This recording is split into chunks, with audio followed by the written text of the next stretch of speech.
पार्लिमानी इंतखाबात के हिस्से के तौर पर बोधन में इलेक्शन कमीशन और डिस्ट्रिक्ट इलेक्शन रिटर्निंग ऑफिसर के अहकामात पर बोधन आरडीओ अंबादास राजेश्वर और बोधन तहसीलदार ने घर घर वोटिंग और पोस्टल बैलेट वोटिंग के अमल को शुरू किया।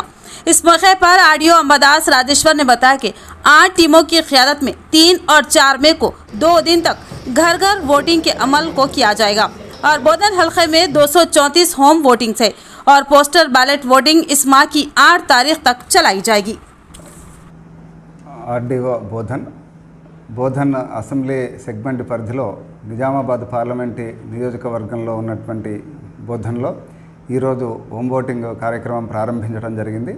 దానికోసం 2 రోజుల హోమ్ ఓటింగ్ నిర్వహణ కోసం కేటాయించడం జరిగింది। 3/5/2024 మరియు 4/5/2024 ఈ 2 రోజులు కూడా బోధన్ అసెంబ్లీ సెగ్మెంట్ పరిధిలో హోమ్ ఓటింగ్ కొరకు గాను 8 టీములు ఏర్పాటు చేయడం జరిగింది। 8 టీమ్స్ వాళ్ళ ఇంటిని విజిట్ చేసి వాళ్ళ ద్వారా ఓటును స్వీకరించడం అనేది జరుగుతుంది। అంతేకాకుండా బోధన్లోని తహసీల్దార్ కార్యాలయంలో ఓటర్ ఫెసిలిటేషన్ సెంటర్స్ కూడా ఏర్పాటు చేయడం జరిగింది। పోలీసుకు సంబంధించి ఒక ప్రత్యేక ఫెసిలిటేషన్ కేంద్రం, తర్వాత అదర్స్ ఎంప్లాయీస్కి సంబంధించి కూడా ఒక ఫెసిలిటేషన్ కేంద్రం నిర్వహించడం జరిగింది। ఈరోజు అది ప్రారంభమైంది। పోలీస్ సిబ్బంది తమ ఓటు హక్కును ఈ రోజు నుండి కూడా వినియోగించుకోవడం మొదలైంది।